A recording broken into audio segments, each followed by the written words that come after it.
दीवार पर टंगी सास। पंजाबी में कहावत है, सास चंगी होवे या ते दीवार ते टंगी होवे।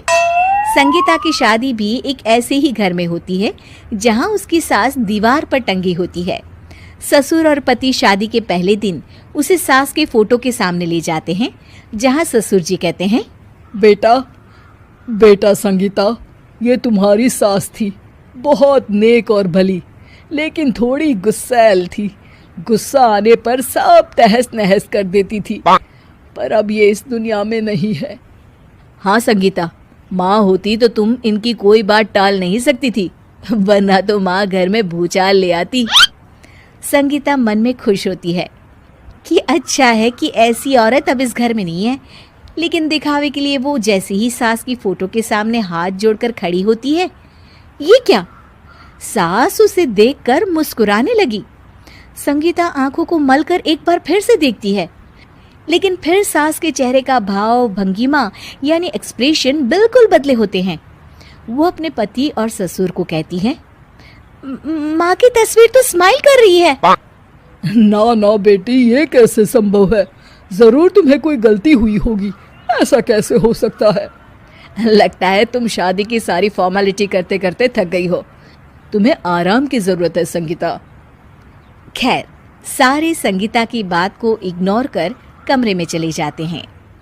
वैसे सास की फोटो पर एक्सप्रेशन एक के बाद एक बदलते ही रहते हैं। सुबह होती है, पति और ससुर को काम पर भेजकर संगीता कमरे की सफाई करने में लग जाती है कि तभी उसे आवाज आती है, टेबल ठीक से साफ करो। ऐसे भी कोई टेबल साफ करता है? इससे अच्छा तो ये गंदा ही था।